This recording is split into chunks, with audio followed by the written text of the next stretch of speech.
Salut à tous, ici le compteur. Aujourd'hui, on se retrouve pour des histoires d'obéissance malicieuse. L'histoire suivante est postée par Tortellini21. Cela s'est passé il y a environ 5 ans, et je ne suis pas retourné dans le magasin Home Depot en question depuis longtemps. Les noms ont été changés pour préserver la vie privée des personnes concernées. Au lycée, je travaillais dans le magasin Home Depot local en tant que caissier en chef. Je surveillais toutes les caisses en service et m'assurais que tout se passait bien. J'ai occupé ce poste pendant assez longtemps, 1 à 2 ans, et j'aimais bien ce travail. Les clients étaient sympas et mes collègues étaient pour la plupart des artisans et des jardiniers, qui avaient tous des histoires intéressantes à raconter. Avant d'aller plus loin, laissez-moi vous expliquer quelque chose. Je suis allergique à presque toutes les formes de pollen. Je veux dire toutes les formes. Je prends des médicaments contre les allergies, mais même avec ça, si je reste trop longtemps à proximité de fleurs, un peu plus de 30 minutes, je commence à avoir de l'urticaire et je vomis la plupart du temps. Après environ 3 mois de travail en hiver, le printemps est arrivé. La pire saison pour mes allergies. Un jour, 3 caissiers de la section jardinage étaient absents pour cause de maladie. Ce sont des personnes assez fiables, je n'ai donc eu aucun mal à trouver des remplaçants. Lorsque je suis allé informer mon responsable des changements, il m'a regardé et m'a dit « Tu peux t'occuper de la section jardinage, n'est-ce pas ?» Je lui ai répondu que je pouvais les remplacer pendant 15 minutes maximum avant que mes allergies ne se manifestent et que je doive partir. Il m'a répondu « Nous n'avons aucun document indiquant que tu n'es pas apte à travailler dans le rayon jardinage, donc à moins que tu me fournisses un certificat médical attestant de tes allergies, j'en ai rien à carrer !» Je ne sais pas qui avait chié dans ces céréales ce matin-là, mais j'ai obéi en disant « Je veux être sûr de bien comprendre. Vous voulez que je travaille dans un rayon dangereux pour ma santé, au lieu de mettre des employés tout aussi compétents dans ce rayon. » J'ai bégayé. D'accord, pas de souci. Je me dirige vers le rayon jardinage, et mes yeux me piquent immédiatement. Je décide de tenir bon pour mon patron, même si mon service devient exécrable. Les 10 premières minutes se passent sans incident. Mais un client me demande alors ce que c'est que cette éruption cutanée sur mes bras. Home Depot ne se soucie pas des allergies, lui ai-je répondu, car je n'ai pas de document officiel. Ce client a l'air très inquiet et me demande le nom de mon responsable. À ce moment-là, je me sens pris de nausée, je vomis dans la poubelle près de la caisse, je me retourne pour sourire, du mieux que je peux, et je dis « Je travaille sous les ordres de Bob machin truc ». Le client me rassure en me disant que tout ira bien et que je devrais rentrer chez moi. Il s'avère que cet homme, Nick Bidule, est un cadre supérieur de la direction régionale de Home Depot et le supérieur hiérarchique de mon patron. Je me suis donc naturellement conformé à la chaîne hiérarchique et je me suis rendu au vestiaire pour rassembler mes affaires. Alors que je range mes affaires, Bob arrive, furieux et jurant, me disant que je n'ai pas le droit de partir et que mon service n'est pas terminé avant encore 5 heures. Je réponds simplement « Nick m'a dit de rentrer chez moi ». Le visage de Bob devient rouge. Il menace de me licencier, me dit que je mens et me dit de retourner travailler. J'obéis, sachant que je verrai Nick en sortant. Je passe devant Nick, toujours vêtu de mon tablier orange, et il me demande où je vais. Je lui réponds que Bob m'a dit de retourner travailler. L'expression de Nick passe de l'inquiétude à la fureur. Il me prend mon tablier et me dit que je serai payé pour toute ma journée et que je peux rentrer chez moi. Le lendemain, quand j'arrive au travail, je constate que la plaque nominative de Bob a été retirée du bureau. Je demande à notre responsable des ressources humaines ce qui s'est passé et apparemment, après mon départ, Nick a fait irruption dans le bureau de Bob et a procédé à un audit de toutes les plaintes déposées contre lui par ses anciens employés. Ce type avait reçu des plaintes pendant les 5 dernières années. Inutile de dire qu'un poste de directeur de magasin s'est libéré et que j'ai eu droit à 1 semaine de vacances pour le dérangement. J'étais extrêmement satisfait.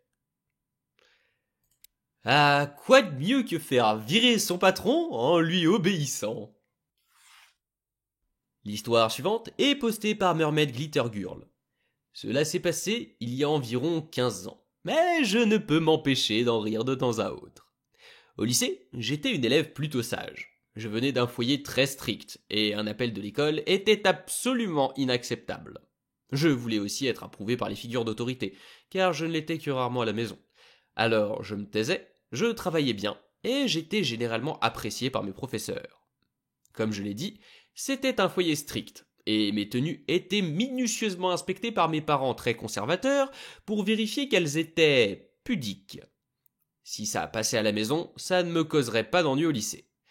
J'ai essayé de m'intégrer aux autres enfants et j'ai découvert qu'en portant un vêtement en dessous, mes tenues habituelles respectaient le code vestimentaire de l'école. Je pouvais donc continuer à porter mes jeans délavés, mais on voyait des leggings noirs à la place de mes genoux. Ce n'est pas grave et ça m'aidait à me sentir mieux dans ma peau, du moins en société.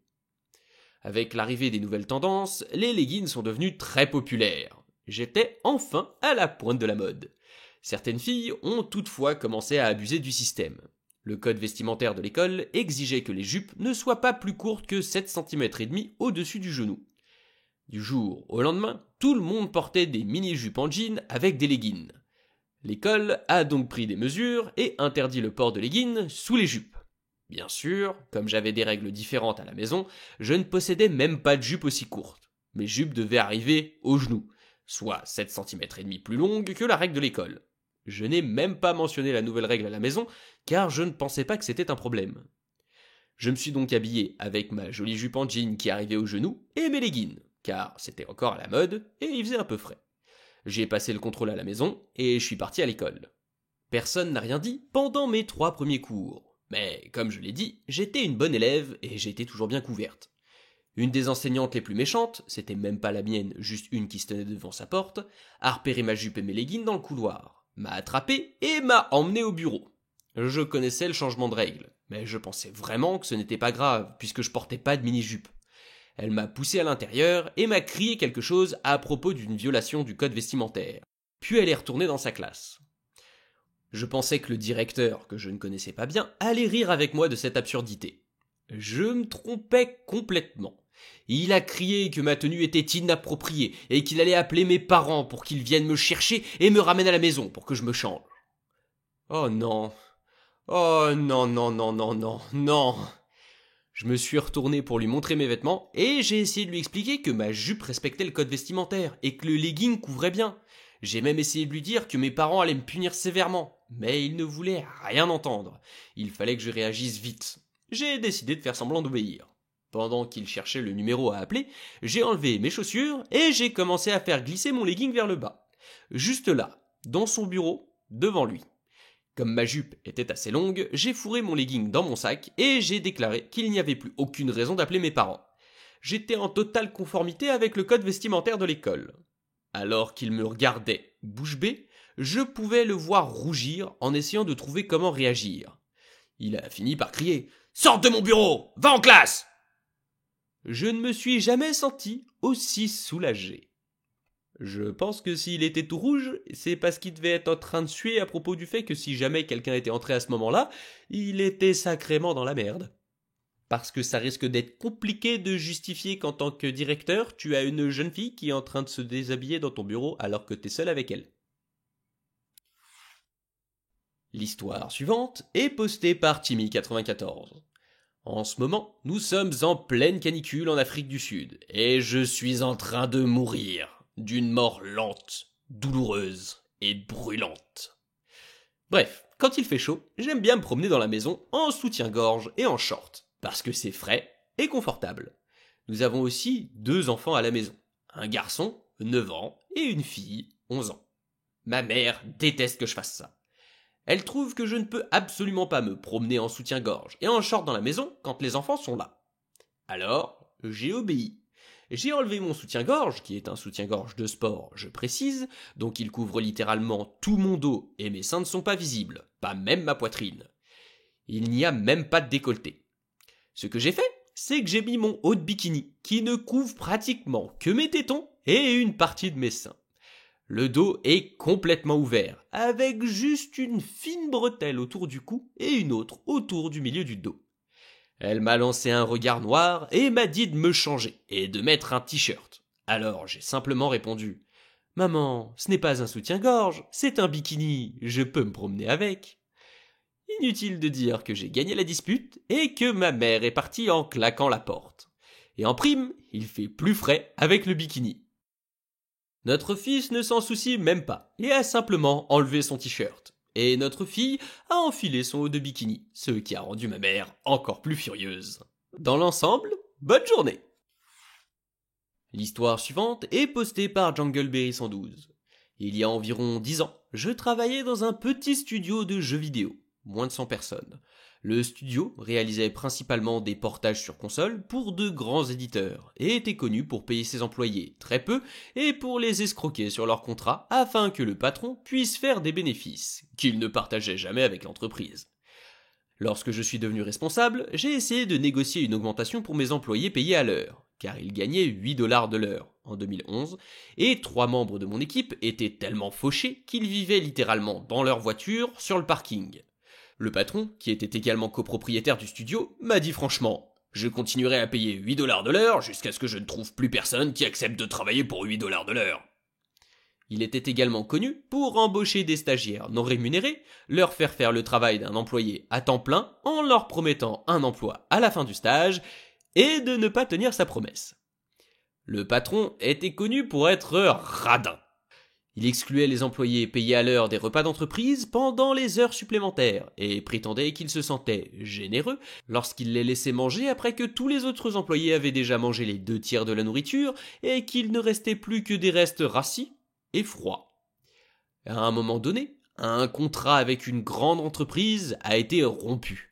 Et le patron a informé la moitié du studio de leur licenciement en organisant une réunion dans le parking, en leur annonçant qu'ils avaient perdu leur emploi, que leur badge d'accès avait été désactivé et qu'ils pouvaient s'attendre à recevoir leurs effets personnels par la poste dans un délai d'1 semaine. Il a laissé certains employés rentrer pour récupérer des objets tels que leur portefeuille et leurs clés de voiture, mais escortés par la sécurité. Le moment est venu d'organiser une soirée pour la sortie d'un jeu qui a été commercialisé avant ces licenciements massifs. Le patron envoie un mail à toute l'entreprise pour faire savoir à tout le monde qu'il se sent généreux et qu'il va autoriser tous les employés licenciés qui ont travaillé sur le projet à assister à la soirée de lancement du jeu qu'ils ont créé. La fête se déroulait dans un endroit chic de la ville, réputé entre autres pour ses cocktails haut de gamme. Le patron précise dans son mail d'invitation qu'il y a une limite de 15 $ par boisson. Ce qu'il voulait dire, c'est que chaque personne présente à la fête avait un budget total de 15 $ pour les boissons de la soirée. Mais le bar et tout le monde interprètent, à juste titre, qu'il y a une limite de 15 $ par boisson. Les employés ont étouffé leur rire en lisant le mail d'invitation qui avait également été envoyé au bar à titre d'instruction, et ont échangé avec enthousiasme des SMS et des mails avec les employés licenciés. Le patron est également connu pour ne pas se présenter à ses propres fêtes avant que 2 heures ne se soient écoulées. Le soir de la fête, tout le monde arrive tôt, et dès que la fête commence officiellement, tout le monde se précipite au bar pour commander les cocktails et les alcools les plus chers de la carte. Les gens descendaient des French 75, des Ramos Gin Fizz et des shots de Glenfiddich de 35 ans d'âge. Tous les employés et anciens employés avaient déjà bu 5 ou 6 cocktails sophistiqués et étaient complètement ivres lorsque le patron est arrivé. Il est entré nonchalamment, acclamé et félicité par les employés licenciés, qui étaient tellement ivres qu'ils voyaient probablement 3 personnes à sa place. Il a souri et a salué magnanimement, pensant que les anciens et actuels employés noyaient leur chagrin à leurs frais. Il se dirige vers le bar pour voir le barman et évaluer les dégâts. Après 20 secondes de conversation, le sourire a complètement disparu de son visage et a été remplacé par un air renfrogné. Quelques mots sont échangés. Le barman disparaît et revient avec le gérant.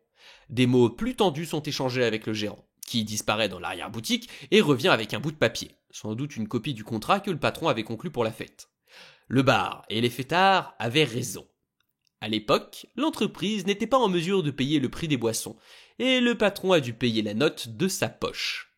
Malheureusement, il n'avait pas les moyens de s'offrir une Porsche et une BMW cette année-là. L'entreprise a dû fermer ses portes environ 1 an après cet événement.